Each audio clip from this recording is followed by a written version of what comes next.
This is The Tea Project with your host, Gadiel and Michelle, a husband and wife duo where they will be discussing countless topics such as parenting and marriage, personal finance, managing a household, personal and professional development, and so much more.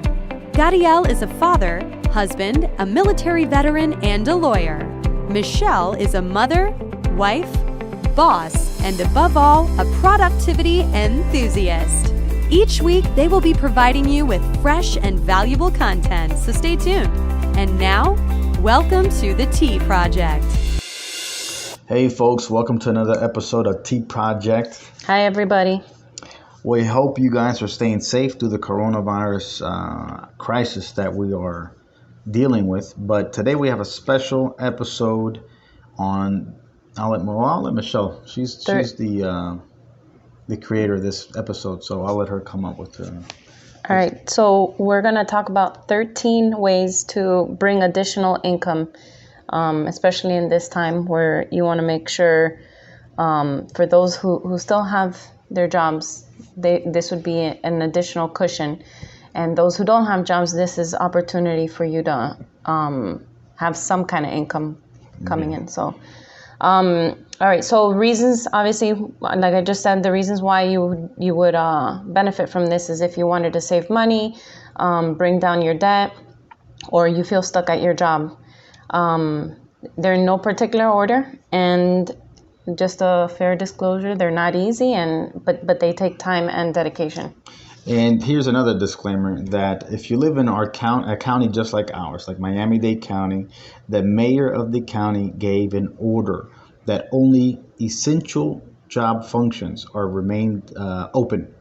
Every other non-essential, and there's a list of jobs, those businesses were ordered to be closed. So for some of you, you're not going to have any income. So if your job was closed, your employer may not even have enough to continue paying you and paying the bills if they're not receiving any income, any customers. So a lot of these jobs are work remote, and hopefully you can view these jobs as a substitute to your current employment or a supplement in case you're still employed.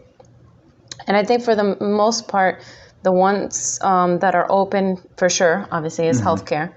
Banks, grocery stores, pharmacies, gas stations. You have all the truckers out and about. Logistics. Yeah. But everything else, salons, barbers, a lot of service companies are not that in the eyes of the government are non-essential. Those may be ordered closed in your county. So we'll begin. Okay, so you want to start with the first one? Yeah, so number one, this is something my wife and I have been doing here, start a blog. There's a few ways where you can get some income by starting a blog. Let me tell you this, it's a lot of work. It's a lot of work. However, if you stick with it, there's two ways that, out of a few ways, there's two ways that for sure you can make income. One is AdSense. If you're able to bring in a lot of consumers to your website, if you're a lifestyle blog or if you're a finance blog or whatever the case may be, and you're able to bring in traffic, you'll get paid by Google AdSense. So you'll post ads, banners on the website, and each time they go to the website and click on an ad, you get paid per click. So, and another one is affiliate marketing. So a lot of companies, Walmart, Amazon, just you can go to any website Yeah, a lot of companies have affiliate marketing programs where if you refer them a client who actually purchases a product, they'll pay you a percentage, usually 10%, of the purchase price of whatever the product is. So you would put that on your website.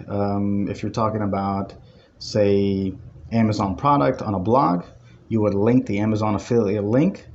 The consumer will go to your website, they will click on that, and if they purchase it within 30 to 45 days, depending on what their criteria, what Amazon's criteria is, you'll get a percentage of that purchase. All right, so the second one is teach online. So one website that I found was Skillshare. So anything like, give me an idea here. Skillshare. So if you did if you're an Excel That guru, would be one. so if you're an Excel guru, what you'd be selling your Illustrations. If you're an artist, okay you can definitely benefit from this. Graphic designing. website design. So if you have this forte, or you have this knowledge and background, this is basically just an online schooling. You'd be a teacher. A teacher. Online teacher, and you'd get paid for classes you give. So like right now I'm looking at the website, and they have, what is this? Build a career in illustration. I just read what I got here first. Typography. Typo. Am I saying it right? Typography, yeah. Okay. That I guess creating fonts or something. I don't know. How to build a business on Etsy. So there's experts out there that are willing to put their information out, obviously for a minimum for sale. I don't know how else to say it, but and also look, if you just have a skill set, like if you've been just doing something. See, a lot of people say, but I'm not an expert at that. But if you've been doing something for 2, 3 years, 4 years, listen, that's more time than any other person has done in that area. You're an expert. Okay, you've put in more time than that than regular Joe Blow. So you're an expert. I think in the way it should be looked at is, if you've been doing it for a long time or for a while and you feel comfortable with it, then you can certainly go ahead and put it out there, because there's somebody who knows it less and can benefit from it. Exactly. And then as you start to progress, then the level goes higher, and then the need will eventually match. Right. You want to say number 3? Number 3, create an ebook. So this is something that I've done and have been able to make profit. It's still selling. You can create an ebook or a hardcover book, and the place that I used was Amazon. However, a lot of the art for the cover book, the actual transcription, putting the book together, I used a lot of folks from 5R. A lot of freelancers go to 5R and they solicit their services, and for a lot of things. So I went there and got I drafted the book, then I had someone proofread it. I paid them for that. That art cover, I paid someone for that. And at the end, I paid somebody to put it in an ebook format. I paid someone for that. Once I was done, I was able to open up an Amazon account, and I was able to self-publish my book. It's been there for almost a year, and I get sales every month. So that's... All right. So then number 4. Number 4. Freelance Writer. So that one kind of goes hand in hand with Fiverr. A couple of these can be through Fiverr. Right. In fact, Fiverr has graphics and designing, digital marketing, writing and translation, video and animation, music, audio, programming and tech, business, and lifestyle. So if you feel that you're strong in any of these portions or whatever sections, this would be a good place to sell your services at. Right. And the good thing with the 5R is that you open up the account as a service provider, and you basically put up a bio, your prices, and what you provide. And if someone's interested in your services, they quickly pay you what you ask. There's really no negotiating. You pay them what they're asking, and then they begin the services, and they start asking you questions, and then you give them the answers, and they start producing whatever product you're paying for. So it's not really like if you're going to buy a car at a dealership where you have to haggle. There is no haggling here. You either take it or leave it. So that's a good part of 5R. So I don't know if we actually said what number 4 was, but it's Freelance Writer, and that's just an example of one of the things that you can do in Fiverr. The opposite to Fiverr, I almost think, I guess, would be Upwork. Right, Upwork. Because with Fiverr, you get to set what you want as to a service charge. Provider, right? Correct. So that brings us to number 5, which is become a virtual assistant. Through Upwork, you can put your information in there and then you put in a bid. Is that what I understand? Yeah, so the person who's seeking, they're seeking like, hey, I need a virtual assistant who's going to work Monday through Friday, 4 hours a day, 20 hours a week, and this is what I'm looking for. So if you want to be a virtual assistant, you would put out a bid saying, okay, I'll do that for X amount of dollars per hour. And then the one contracting, if they see fit, whatever your rate is, then they'll go ahead and select. If not, they don't. Exactly. So in a way, when I look at these two, they're almost the opposite of each other. So depending on where you feel comfortable with, right, you would pick one or the other. Right. All right. So number 6, an online bookkeeper. This is a good one. This is very good. So QuickBooks Intuit, or is it QuickBooks Intuit? QuickBooks.intuit.com. They will provide bookkeeping services. So basically, if you're looking for a bookkeeper, you would go in, create an account, and they will match you with somebody in your local area. So if your strong suit is bookkeeping, you would be a service provider, a bookkeeper through QuickBooks Intuit. I think that's a good resource. That's something you can do remotely at the comfort of your own home. Especially now that a lot of people are working from home. Right, and still business still need bookkeeping. They need it until the business, even after the business closes, they still need it. So that's a service that is in need always. Michelle would know more than anybody. This is her field. So. Well, knock on wood, I've been fortunate in the finance and accounting field. But each time you've been looking looked for a job, there was never a shortage. There was never a shortage. So, thank God that. I mean, I did get laid off a couple of times, but it wasn't easy to find a replacement thereafter. Right. So, all right, number 7, walk dogs. So there's a website called wagwalking.com. Right. And it is exactly what I just said. It's like an Uber. It's like Uber for walk docking for dog walking. And this here, look, if you can think about it, the crisis right now for those folks who are unfortunate, but at the same time fortunate to help those in need, nurses, doctors, police officers, that's really firefighters. Important. Yeah. A lot of healthcare workers are not even going home after their shifts. What are they doing? Yep. Either going to a hotel or sleeping in their car, garage, in their car, because they're afraid of infecting their family members. And this is just one good way of helping them. And get you help yourself. For. And it's a healthy way of. I mean, if you're not exercising, right, heck, go for a walk with the dog. And if you're not a person who doesn't do normal daily exercise, this forces you to do it, and you get paid at the same time. Right. So if you think this is a good fit for you, try it. If you don't like it, don't do it, but give it a try. All right. So number 8 kind of goes a little bit similar to the walking dogs. Obviously, we're not walking kids, but it's called it's babysitting through care.com. So it's a little, I don't know how you want to say it. We have some experience in this, in the sense that we've looked for caregivers on this website.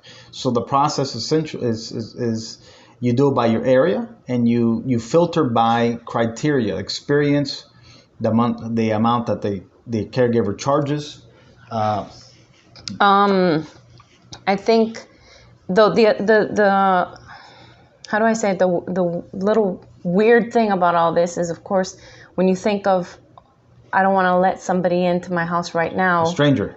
But you know what? It's just like when it's not like Amazon. But I think it has to go. This is really more cost. Not cost. What am I thinking? Like worse. You have nurses who right now we're saying that they don't. Folks who can't go home. They can't go home. They need care for their family members. Either they have their parents at home and they need somebody to come. What do you mean? Or maybe they don't have anybody and they're asking like neighbors or somebody that wants their kids. Well, yeah, no, I'm saying like you have elderly at home or you have children at home and they need to be taken care of, but you're working long shifts, and this would help. Like in our case, here we are with our kids. We don't need babysitting for ourselves, but for them, yeah. Right, and the good thing with this also, you can read reviews. So the people who have purchased services through care.com leave reviews. So like Amazon, before you buy a product on Amazon, you read the reviews. Same goes for care.com. If you see a bad review that's left on one of these caregivers, then hey, you don't buy their services.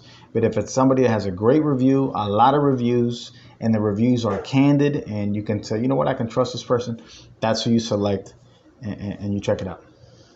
All right, so number 9, it's delivery and a driver. Right. So Uber, Lyft. So right now, a lot of companies are not Uber or Lyft. Uber or Lyft, folks. It's not the same.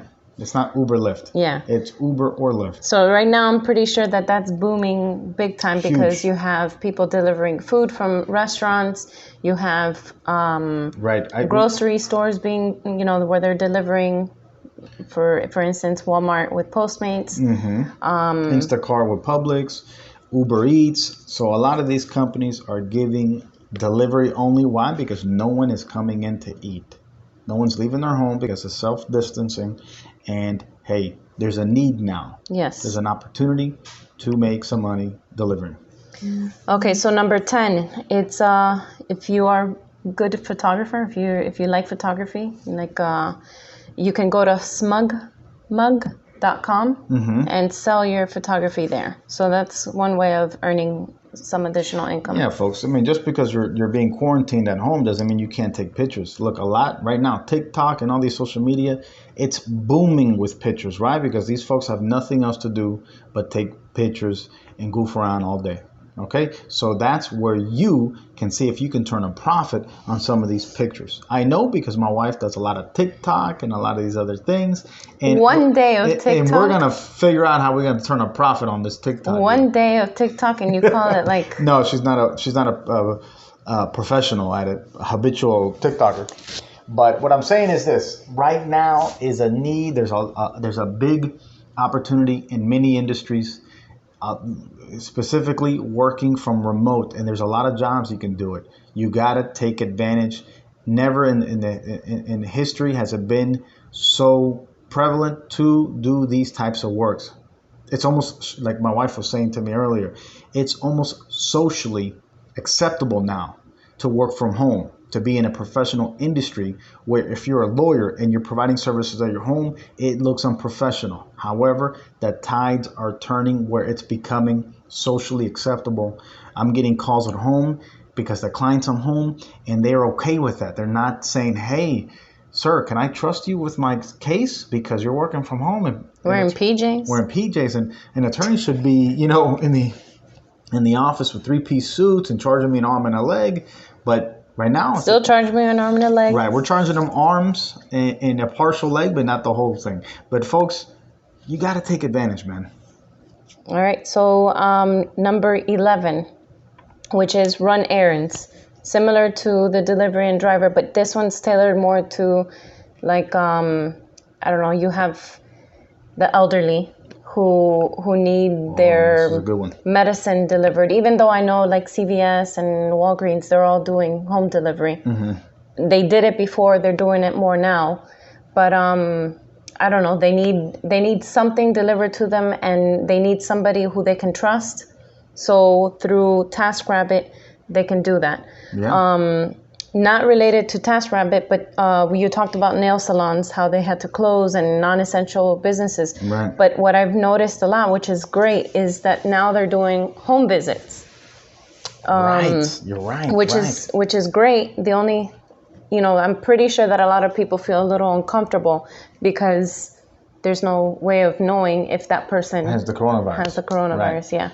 I mean, look, if you're a person who needs it, you still need the grooming and all that stuff. And I mean, I wouldn't mind it. You know what I mean? Have somebody come to my house. That's how they used to do it back in the day. Right. I mean, it would be nice to have somebody, but because my health and our health and anybody's health is more important, then I in that aspect, I'm not sure I would have somebody come into my house just yet. But there are people who would.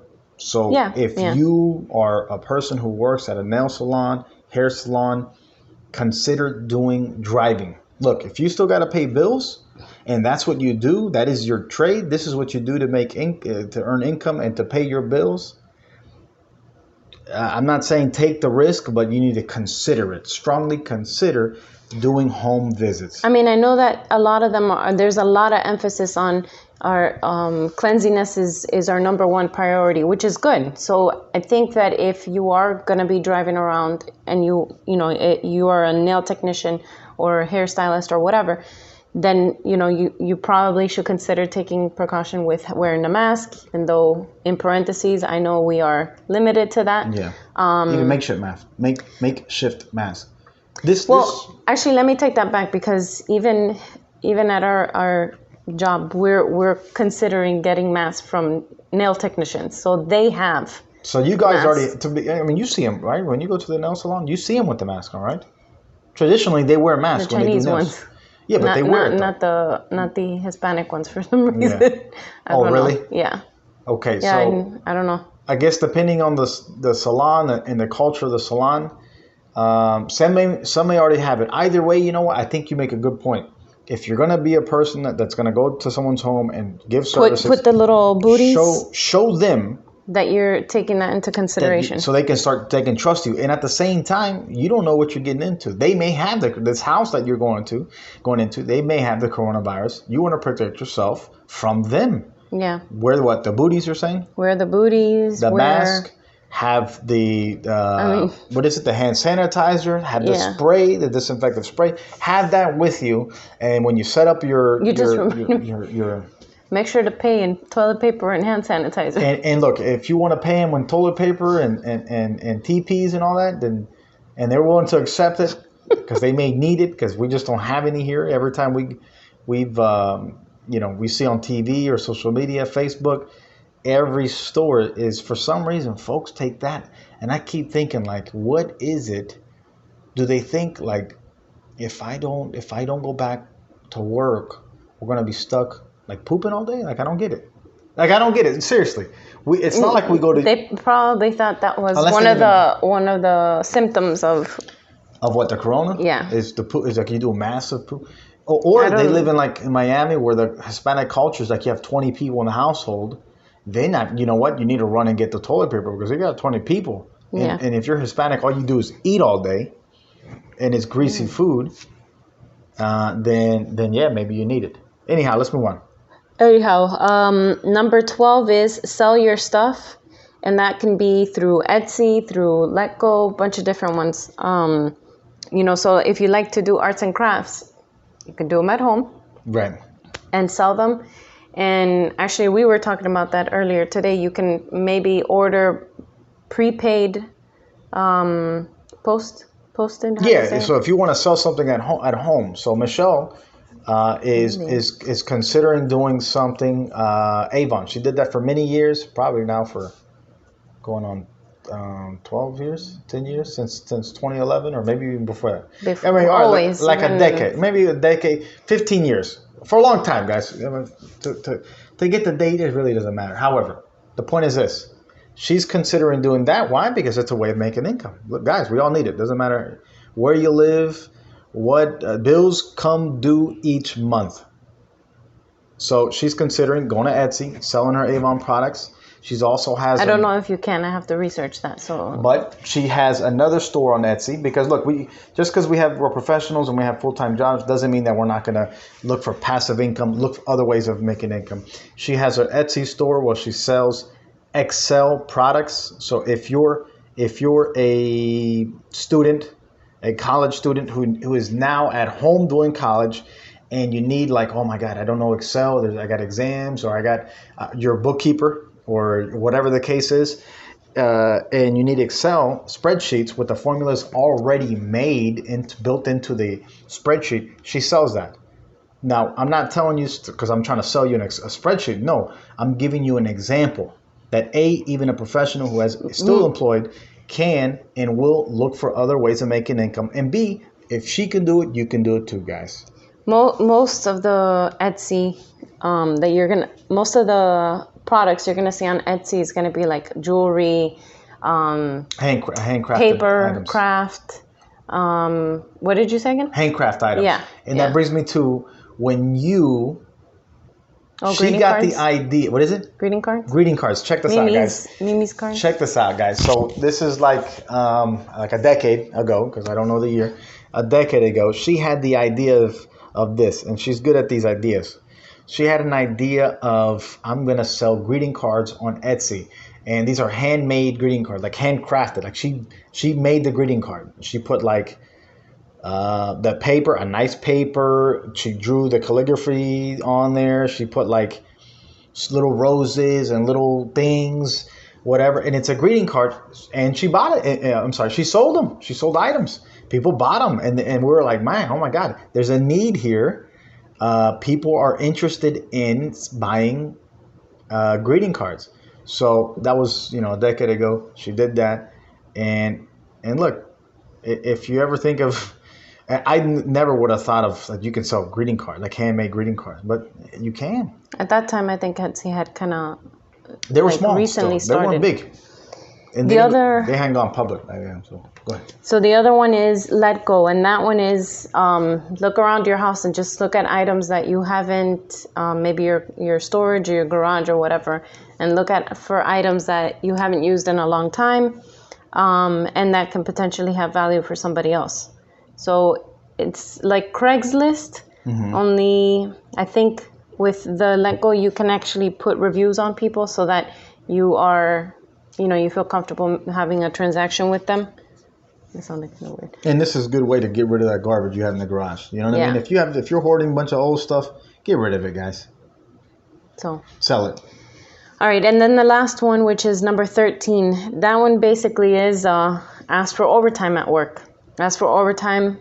If you think that you are due for a raise, ask for a raise. If there's a promotion, sitting out there, yeah, guys, go ahead if you and see take it in. A position available, and you think you can fit it and it pays you more, it comes with more responsibilities, but you're willing to do it, ask for it. You don't ask, you don't know. Yep. So I think that's it. That's it, folks. Listen, if you enjoyed our episode today, please leave us a comment in the comment section. Follow us on our YouTube channel, Productive Bunch. I don't forget what we're talking about, products. YouTube channel, Productive Bunch. Follow us on Facebook. Fakebook. It's Fakebook now because we don't know what to believe when a bunch of nonsense they be going on there. But Facebook, our page there is Productive Bunch. Instagram at Productive Bunch. Our you can like and subscribe. Definitely like and subscribe our videos. And look, until next time, stay healthy and God bless.